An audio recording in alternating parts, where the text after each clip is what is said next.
आप सभी का सुपर कंसेप्ट क्लासेस में स्वागत है। और आज की इस वीडियो में मैं आप लोगों को क्लास 10th विज्ञान के मॉडल सेट का कंप्लीट सॉल्यूशन कराने वाला हूं।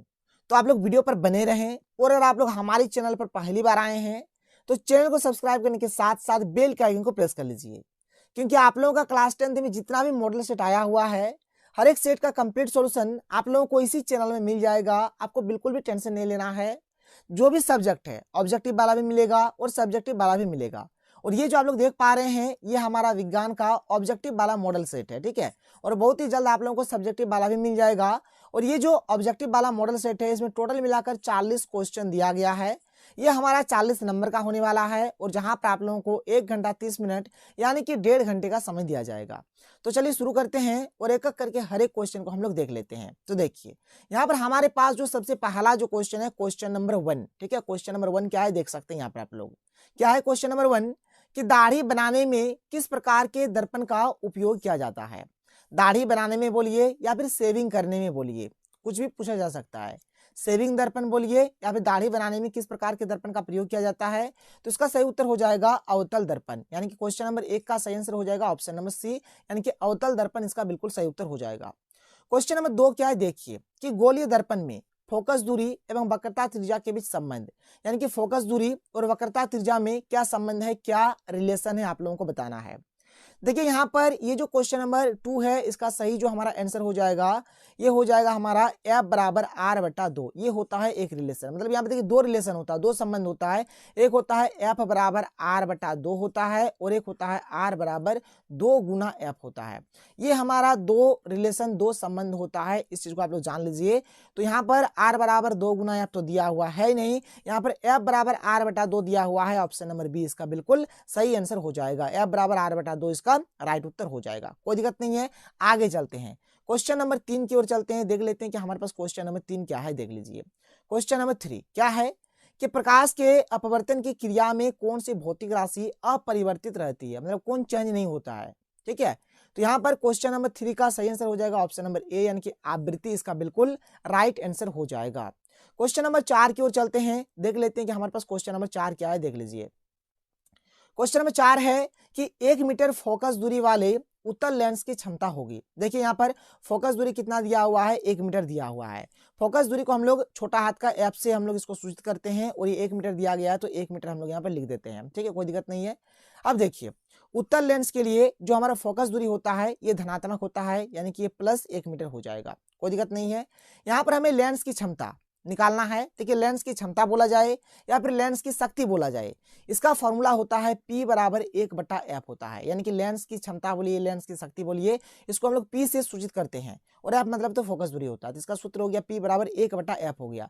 तो 1 का 1 हो गया और F का यहाँ पर मान कितना है +1 है, ठीक है। तो ये हो गया 1। और जो देखिए ये जो P है ना, P जिसको बोलते हैं लेंस की शक्ति या फिर लेंस की क्षमता, इसका जो SI मात्रक होता है क्या होता है, डायोप्टर होता है। क्या होता है, डायोप्टर, जिसको हम लोग बड़ा हाथ का D से सूचित करते हैं। तो यहाँ पर आ गया 1D, यानी कि ऑप्शन नंबर बी इसका बिल्कुल सही उत्तर हो जाएगा। 4 का सही आंसर क्या होगा, ऑप्शन नंबर बी हो जाएगा। आगे चलते हैं क्वेश्चन नंबर 5 क्या देखिए कि 4D क्षमता वाले अवतल लेंस की फोकस दूरी क्या होगी। देखिए यहाँ पर सबसे पहले हमें यहाँ पर क्षमता दे दिया गया है, यानी P का मान दे दिया गया है कितना है भाई, तो 4D हमें यहाँ पर दे दिया गया है। और यहाँ पर हमें अवतल लेंस की फोकस दूरी ज्ञात करनी है, यानी F बराबर क्या है प्रश्न चिन्ह। अभी मैंने आप लोगों को फॉर्मूला बताया कि P बराबर क्या होता है 1/F होता है। चलिए P का मान कितना है 4 है, 4 रख देते हैं बराबर 1 का 1 और F तो निकालना है, F का F छोड़ देते हैं, कुछ नहीं तो यहाँ पर 1 मान लीजिए, ठीक है। अब देखिए इधर क्या हो जाएगा 4 गुना F, तो इधर 4F हो जाएगा और इधर 1 गुना 1 करेंगे तो 1 हो जाएगा। यहाँ पर F बराबर हो गया हमारा 1/4 और F का जो SI मात्रक होता है ये मीटर में होता है, यानी कि F बराबर कितना आ गया 1/4 मीटर आ गया। 1/4 मीटर आ गया, F बराबर कितना आ गया भाई 1/4 मीटर आ गया। अब इसको सेंटीमीटर में बदलना है, तो 1 मीटर में कितना होता है 100 सेंटीमीटर, तो यहाँ पर 1/4 मीटर में कितना सेंटीमीटर हो जाएगा, इसको हम लोग 100 से गुना कर देंगे, 100 से गुना कर देंगे तो ये सेंटीमीटर में बदल जाएगा। फिर 4 की 4 और 25 चौके 100, तो 25 सेंटीमीटर हो गया, ठीक है। 25 सेंटीमीटर इसका क्या हो जाएगा, यहाँ पर इसका फोकस दूरी हो जाएगा। ऑप्शन नंबर बी बिल्कुल राइट आंसर होगा। 5 का क्या होगा, ऑप्शन नंबर बी बिल्कुल सही आंसर हो जाएगा। आगे चलते हैं, आगे देखिए आगे का जो क्वेश्चन है क्या क्या है हमारे पास। अगला जो क्वेश्चन है क्वेश्चन नंबर 6 हमारे पास क्या है देखिए कि वाहन के अग्रदीपों में किस दर्पण का उपयोग किया जाता है। जो हेडलाइट होता है उसमें किस प्रकार के दर्पण का प्रयोग होता है, तो इसमें अवतल दर्पण का प्रयोग होता है। ऑप्शन नंबर ए बिल्कुल सही आंसर हो जाएगा। क्वेश्चन नंबर 7 क्या है कि मानव नेत्र के जिस भाग पर किसी वस्तु का प्रतिबिंब बनता है वह है, उस भाग को क्या बोला जाता है आपको बताना है। तो इसका सही उत्तर हो जाएगा ऑप्शन नंबर डी यानी कि दृष्टि पटल, जिसको हम लोग रेटिना भी बोलते हैं। 7 का सही उत्तर क्या हो जाएगा, ऑप्शन नंबर डी हो जाएगा, दृष्टि पटल यानी कि रेटिना इसका आंसर हो जाएगा। क्वेश्चन नंबर 8 देखिए क्या है। क्वेश्चन नंबर 8 है कि सामान्य नेत्र का दूरबिंदु क्या है। तो सामान्य नेत्र का जो दूरबिंदु है ये हमारा क्या है, देखिए दूरबिंदु है हमारा अनंत। दूरबिंदु क्या है भाई, तो दूरबिंदु हमारा क्या है, तो दूरबिंदु है अनंत। और निकट बिंदु का अगर बात करा जाए निकट बिंदु, तो निकट बिंदु हो जाएगा हमारा 25 सेंटीमीटर। 25 सेंटीमीटर हो गया निकट बिंदु, और दूर बिंदु कितना हो गया, अनंत हो गया। कोई दिक्कत नहीं है। तो 8 का सही उत्तर यहाँ पे क्या होगा, ऑप्शन नंबर डी बिल्कुल सही आंसर हो जाएगा। क्वेश्चन नंबर 9 क्या है कि नेत्र में जाने वाले प्रकाश की मात्रा का नियंत्रण कौन करता है। तो ये भाई करता है पुतली। कौन करता है, पुतली। इसको कंट्रोल कौन करता है, पुतली करता है। तो क्वेश्चन नंबर 9 का सही उत्तर क्या हो जाएगा, ऑप्शन नंबर डी हो जाएगा। आगे चलते हैं क्वेश्चन नंबर 10 की ओर, देख लेते हैं कि हमारे पास क्वेश्चन नंबर 10 क्या है। क्वेश्चन नंबर 10 हमारे पास है कि मानव नेत्र में प्रतिबिंब की प्रकृति क्या होती है। ठीक है, तो देख लीजिए यहाँ पर क्या होता है। तो क्वेश्चन नंबर 10 का सही आंसर हो जाएगा ऑप्शन नंबर डी यानी कि उल्टा एवं वास्तविक। कैसा होता है, उल्टा एवं वास्तविक होता है। क्वेश्चन नंबर 11 क्या है कि 1 किलोवाट घंटा यानी कि 1 kWh निम्न में से किसकी इकाई है। ठीक है, किसका यूनिट है आपको बताना है। तो इसका सही उत्तर हो जाएगा ऑप्शन नंबर बी यानी कि ऊर्जा का हो जाएगा। ठीक है, क्वेश्चन नंबर 11 का सही उत्तर क्या हो जाएगा यहाँ पर, ऑप्शन नंबर बी बिल्कुल सही आंसर हो जाएगा। क्वेश्चन नंबर 12 की ओर बढ़ते हैं, देख लेते हैं कि क्वेश्चन नंबर 12 हमारे पास क्या है। क्वेश्चन नंबर 12 बहुत ही सिंपल प्रश्न है कि कुलम्ब किसका एसआई मात्रक है। तो विद्युत आवेश का, विद्युत आवेश का एसआई मात्रक क्या होता है, कुलम्ब होता है। याद रख लीजिए, विद्युत आवेश का एसआई मात्रक क्या होता है, कुलम्ब होता है। विद्युत धारा का एम्पियर होता है, विभवांतर का वोल्ट होता है, और प्रतिरोध का ओम होता है। और विद्युत आवेश का क्या होता है, कुलम्ब यानी कि सी होता है। कोई दिक्कत कोई प्रॉब्लम नहीं है। आगे चलते हैं, क्वेश्चन नंबर यहाँ पर देख लेते हैं 13। देख लीजिए क्वेश्चन नंबर 13 हमारे पास क्या है। क्वेश्चन नंबर 13 में बोला जा रहा है कि विद्युत मोटर एक युक्ति है जो परिवर्तित करती है। ये तो बात सही है कि विद्युत मोटर क्या एक युक्ति है, एक मशीन है। ये क्या करता है, तो ये जो विद्युत मोटर जो होता है ना, विद्युत मोटर क्या करता है, विद्युत ऊर्जा को यांत्रिक ऊर्जा में बदल देता है। विद्युत मोटर क्या करता है, विद्युत ऊर्जा को यांत्रिक ऊर्जा में बदल देता है। 13 का सही उत्तर क्या हो जाएगा, ऑप्शन नंबर बी बिल्कुल सही आंसर हो जाएगा। क्वेश्चन नंबर 14 क्या है कि जल का विद्युत अपघटन किस प्रकार की अभिक्रिया है। जल का जो विद्युत अपघटन होता है ये किस प्रकार की अभिक्रिया है बताना है। तो ये हमारा एक वियोजन अभिक्रिया है। क्या भाई, वियोजन अभिक्रिया है, जहां से हमारा हाइड्रोजन और ऑक्सीजन बनता है। क्वेश्चन नंबर 15 की ओर चलते हैं, देख लीजिए क्वेश्चन नंबर 15 हमारे पास क्या है। क्वेश्चन नंबर 15 में बोला जा रहा है, देखिए यहाँ पे CuO+H2 से Cu+H2O है। दिए गए अभिक्रिया में किस पदार्थ का उपचयन हो रहा है। अगर आप लोग यहाँ पे देखेंगे CuO+H2 से क्या बन रहा है, Cu+H2O। देख लीजिए यहाँ पर O है, इस Cu में O है, जबकि इस Cu में O नहीं है। मतलब यहाँ पर O का क्या हो गया, ह्रास हो गया, यानी O2 का क्या हो गया, O2 का ह्रास हो गया। और जब O2 का ह्रास होता है जिसको बोला जाता है अवकरण। क्या बोला जाता है, अवकरण। ठीक है, क्या बोला जाएगा, इसको अवकरण बोला जाएगा, जिसको हम लोग यहाँ पर इसको अपचयन भी बोल सकते हैं। क्या बोल सकते हैं, अपचयन भी इसको बोल सकते हैं। और यहाँ पर देखिए H में यहाँ पर O नहीं है, जबकि यहाँ पर H में O आ गया है, इसलिए यहाँ पर क्या हो गया, O2 का योग हो गया। O2 का क्या हुआ, योग हुआ, इसलिए इसको हम लोग क्या बोलेंगे, उपचयन बोलेंगे। क्या बोलेंगे, उपचयन बोलेंगे। तो यहाँ पर किसका उपचयन हुआ है ये पूछा गया है। ठीक है, तो क्वेश्चन नंबर 15 का सही उत्तर हो जाएगा ऑप्शन नंबर डी यानी कि H2 यानी इधर वाला जो होता है इसी का उपचयन या फिर अपचयन होता है। तो यहाँ पर उपचयन हुआ है H2 का और अपचयन हुआ है CuO का। इसका हमारा क्या हुआ है, इसका हमारा अपचयन हुआ है और इसका हमारा क्या हुआ है, उपचयन हुआ है। तो इस प्रकार से क्वेश्चन आप लोगों के एग्जाम में बनेंगे। तो क्वेश्चन नंबर 15 का सही उत्तर क्या हो जाएगा, ऑप्शन नंबर डी हो जाएगा। आगे चलते हैं, क्वेश्चन नंबर 16 देख लीजिए क्या है। इस प्रकार से एक यहाँ पर दिया गया है, ठीक है, और बताना है किस चित्र को देखकर कि ये हमारा किस प्रकार का अभिक्रिया है। तो ये जो है भाई, ये हमारा किस प्रकार का अभिक्रिया हो जाएगा, तो ये है हमारा विस्थापन अभिक्रिया, क्योंकि इसमें एक तत्व क्या करता है, दूसरे तत्व को उसकी यौगिक से हटा देता है, विस्थापित कर देता है। क्वेश्चन नंबर 17 क्या है कि निम्नलिखित में कौन प्राकृतिक सूचक का उदाहरण है। यहाँ पर 4 में से कौन सा प्राकृतिक सूचक का उदाहरण है ये आपको बताना है। तो क्वेश्चन नंबर 17 का सही उत्तर हो जाएगा ऑप्शन नंबर सी हो जाएगा, लिटमस पत्र इसका राइट आंसर हो जाएगा। क्वेश्चन नंबर 18 की ओर चलते हैं, देख लेते हैं क्वेश्चन नंबर 18 हमारे पास क्या है, देख लीजिए। तो देखिए क्वेश्चन नंबर 18 क्या है, किसी विलयन का पीएच मान 10 है, वह निम्नलिखित में से क्या होगा। देखिए यहाँ पर पीएच मान 10 दिया गया है और आपको बताना है कि वह बिलियन क्या होगा। देखिए अगर आप लोग पीएच स्केल के बारे में जानते हैं तो बहुत ही अच्छी बात है, और अगर नहीं जानते हैं तब भी यहाँ पर आप लोग थोड़ा सा जान लीजिए। देखिए हमारा जो पीएच स्केल होता है ये हमारा 0 से लेकर 14 तक होता है। ये बीच में हमारा 7 होता है, और जिस भी बिलियन का पीएच मान 7 होगा उसको हम लोग उदासीन बिलियन बोलेंगे। उसको क्या बोलेंगे? उदासीन बिलियन बोलेंगे।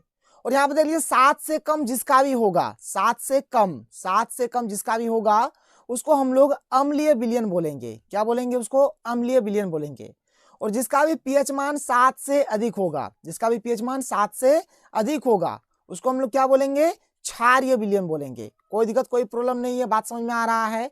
इसको आप लोग जान लीजिए। जिसका पीएच मान 7 होगा उसको उदासीन बोलेंगे, जिसका पीएच मान 7 से कम होगा उसको अम्लीय विलयन बोलेंगे, और जिसका पीएच मान 7 से अधिक होगा उसको हम लोग क्षारीय विलयन बोलेंगे। तो यहाँ पर पीएच मान 10 दिया हुआ है, इसका मतलब 7 से अधिक है। 10 यानी 7 से अधिक है, तो 7 से जब भी अधिक पीएच मान होगा तो वह विलयन हमारा क्या होगा? क्षारीय विलयन होगा, यानी वह हमारा क्या होगा? क्षार होगा। तो क्वेश्चन नंबर 18 का जो सही आंसर हो जाएगा ऑप्शन नंबर डी बिल्कुल राइट आंसर हो जाएगा। आगे चलते हैं, आगे देखिए, यहाँ पर आगे बढ़ते हैं। क्वेश्चन नंबर 19 देख लीजिए, हमारे पास क्वेश्चन नंबर 19 क्या है। देखिए क्वेश्चन नंबर 19 में यहाँ पर हमें एक चित्र दिया गया। सबसे पहले तो आप लोग इस चित्र को देख लीजिए। आपको बताना है कि ये जो चित्र है ये किस चीज का है, यानी कि दिया गया चित्र क्या सूचित करता है। मतलब ये जो चित्र ये किस चीज का है। यहाँ पे 4 ऑप्शन दिया गया, आपको बताना है ऑप्शन में से। तो चलिए देख लीजिए। तो यहाँ पर ये जो क्वेश्चन नंबर 19 है इसका जो सही आंसर हो जाएगा ऑप्शन नंबर डी हो जाएगा, यानी कि सांद्र अम्ल तथा क्षार वाले बर्तन का चेतावनी चिन्ह। यानी जो सांद्र अम्ल तथा क्षार वाले जो भी बर्तन होता है उसमें ये चेतावनी चिन्ह दिया जाता है। क्वेश्चन नंबर 20 क्या है कि इमली में कौन सा अम्ल होता है। जो इमली है आप लोग खाए होंगे, खट्टा खट्टा, ठीक है। इमली का नाम सुनते ही मुंह में पानी आ जाता है। तो इमली में कौन सा अम्ल पाया जाता है आपको बताना है। तो इमली में टार्ट्रिक अम्ल पाया जाता है। क्या पाया जाता है? टार्ट्रिक अम्ल पाया जाता है। 20 का सही आंसर हो जाएगा ऑप्शन नंबर बी। आगे चलते हैं, आगे देखिए क्वेश्चन नंबर 21। क्वेश्चन नंबर 21 यहाँ पर हमारे पास क्या है। क्वेश्चन नंबर 21 में है कि कौन अधातु कमरे के ताप पर द्रव अवस्था में पाया जाता है। मतलब वो कौन सा अधातु है जो कमरे के ताप पर द्रव अवस्था में पाया जाता है, आपको बताना है। तो यहाँ पर क्वेश्चन नंबर 21 का जो सही आंसर हो जाएगा ऑप्शन नंबर सी हो जाएगा, ब्रोमीन इसका बिल्कुल राइट आंसर हो जाएगा। आगे चलिए क्वेश्चन नंबर 22 क्या है कि निम्नलिखित में से किस पदार्थ का उपयोग अग्निशामक बनाने में किया जाता है, जिसको हम लोग सोडा अम्ल अग्निशामक भी बोलते हैं। तो यहाँ पर क्वेश्चन नंबर 22 का सही आंसर हो जाएगा ऑप्शन नंबर बी, यानी कि सोडियम हाइड्रोजन कार्बोनेट, यानी कि खाने का सोडा। ठीक है, जो खाने का सोडा होता है सोडियम हाइड्रोजन कार्बोनेट, इसका उपयोग सोडा अम्ल अग्निशामक बनाने में भी किया जाता है। आगे चलिए क्वेश्चन नंबर यहाँ पर 23 हम लोग देख लेते हैं। क्वेश्चन नंबर 23 यहाँ पर हमें क्या दिया गया है। क्वेश्चन नंबर 23 है कि आधुनिक आवर्त सारणी किस आधार पर बना है। ये जो हमारा आधुनिक आवर्त सारणी है ये इसको किस आधार पर बनाया गया है आपको बताना है। तो ये हमारा परमाणु संख्या के आधार पर बनाया गया है। किसने बनाया है? याद रखिएगा, हेनरी मोजले ने। किसने भाई? तो हेनरी मोजले ने इसको बनाया है। आधुनिक आवर्त सारणी मॉडर्न पीरियोडिक टेबल को परमाणु संख्या के आधार पर इसको बनाया गया है। क्वेश्चन नंबर 24 क्या है कि निम्नलिखित में से कौन धातु सबसे अधिक अभिक्रियाशील है। देखिए अभिक्रियाशीलता का एक तो टेबल होता है, उस टेबल को आप लोग याद कर लीजिएगा, बहुत ही ज्यादा इंपॉर्टेंट है। और यहाँ पर 4 तो ऑप्शन दिया गया है, 4 में से बताना है कि यहाँ पर सबसे अधिक अभिक्रियाशील कौन है। अभिक्रियाशील की जगह पे सबसे अधिक क्रियाशील भी लिखा हुआ हो सकता है, कंफ्यूज नहीं होना है। अभिक्रियाशील लिखा रहे या फिर क्रियाशील लिखा रहे, दोनों का मतलब एक ही होता है। तो यहाँ पर 24 का जो सही आंसर हो जाएगा ऑप्शन नंबर ए, पोटेशियम हो जाएगा। यहाँ पर पोटेशियम क्या है? सबसे अधिक अभिक्रियाशील है। आगे चलिए क्वेश्चन नंबर 25 की ओर बढ़ते हैं, देख लेते हैं क्वेश्चन नंबर 25 हमारे पास क्या है। तो देखिए क्वेश्चन नंबर 25, क्वेश्चन नंबर 25 में क्या बोल रहा है कि पृथ्वी की भूपर्पट्टी में प्राकृतिक रूप से पाए जाने वाले तत्व या यौगिक को क्या कहते हैं, उसको क्या बोला जाता है आपको बताना है। तो इसको बोला जाता है खनिज। क्या बोला जाता है? खनिज। 25 का सही आंसर हो जाएगा ऑप्शन नंबर बी। तो देखिए क्वेश्चन नंबर 26 क्या है कि प्रोपेनॉल में कौन अभिक्रियाशील समूह मौजूद है। देखिए प्रोपेनॉल को अगर आप लोग इंग्लिश से लिखेंगे तो ये कुछ इस प्रकार से होगा और लास्ट में ओएल है।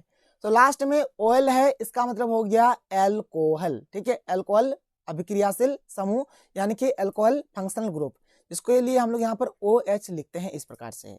ठीक है, तो प्रोपेनॉल के लिए यहाँ पे क्या हो जाएगा? अल्कोहल हो जाएगा। देखिए एल्डिहाइड में क्या होता है? लास्ट में एल रहता है। कीटोन में क्या होता है? लास्ट में ON रहता है। और अल्कोहल में क्या होता है? लास्ट में OL रहता है। बस इतना सा ही अंतर है, याद रखिएगा। ठीक है, तो 26 का सही आंसर ऑप्शन नंबर ए हो जाएगा।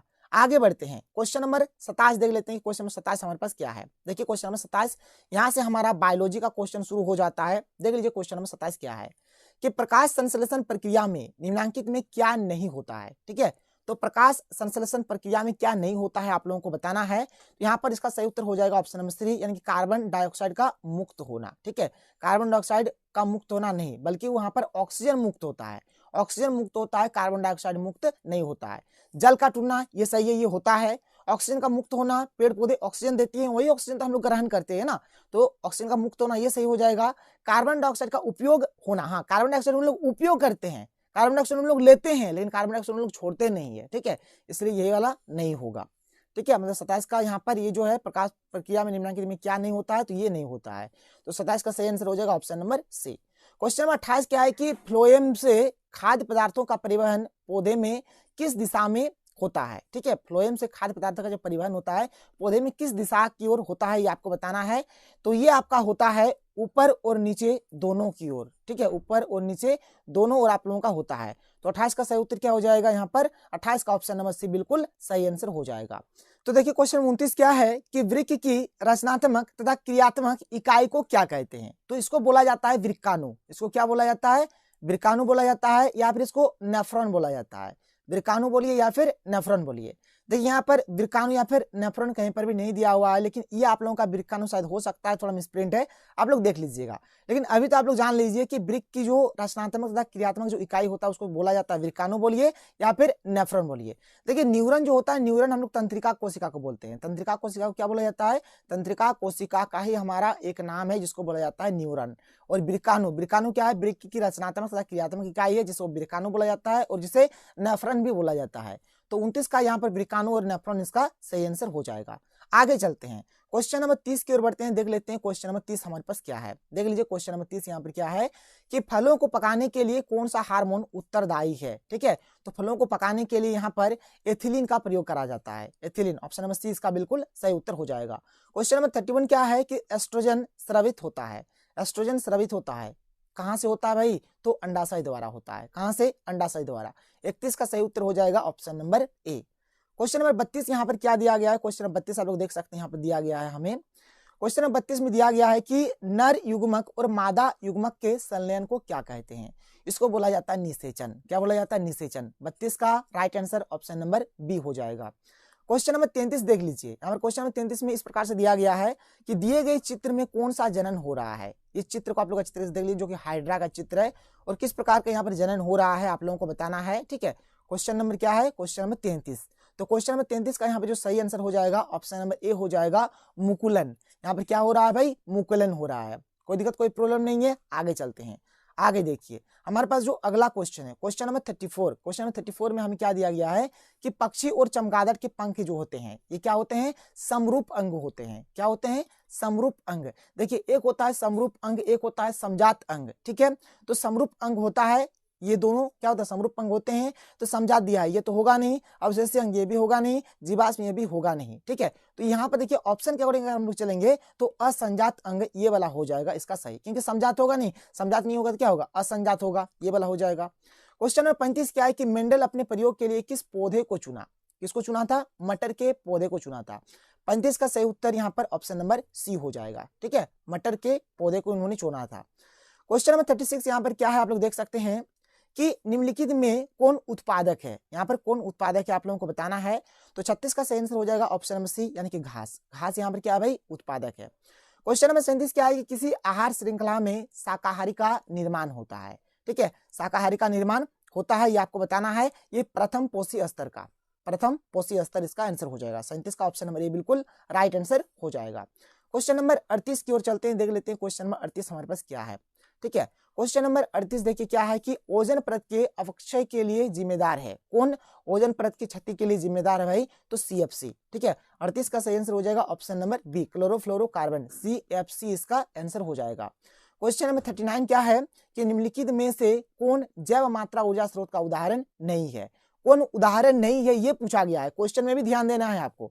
तो यहाँ पर नाभिकीय ऊर्जा इसका आंसर हो जाएगा, ये जैव मात्रा ऊर्जा स्रोत का उदाहरण नहीं है। ठीक है, 39 का क्या हो जाएगा ऑप्शन नंबर सी बिल्कुल सही आंसर हो जाएगा। तो देखिए क्वेश्चन नंबर 40 जो कि हमारा इस वीडियो का लास्ट क्वेश्चन है, इस मॉडल पेपर का भी लास्ट क्वेश्चन है और बहुत ही जल्द आप लोगों को सब्जेक्टिव वाला भी वीडियो मिल जाएगा। यहाँ पर क्या है कि पवन ऊर्जा उत्पादन के लिए पवन की चाल न्यूनतम कितनी होनी चाहिए? तो इसका सही उत्तर हो जाएगा 15 किलोमीटर प्रति घंटा। ऑप्शन नंबर ए बिल्कुल राइट आंसर हो जाएगा। देखिए आप लोगों को हर एक मॉडल पेपर का कंप्लीट सॉल्यूशन जितना भी आप लोगों का आया है ना, हर एक का कंप्लीट सॉल्यूशन आप लोगों को इसी चैनल में मिल जाएगा। इसलिए जल्दी से जल्दी चैनल को सब्सक्राइब कर लीजिए, अपने दोस्तों के साथ वीडियो को शेयर करें, अपने दोस्तों को भी बताएं। तो चलिए मिलते हैं अगले वीडियो में। थैंक यू, जय हिंद।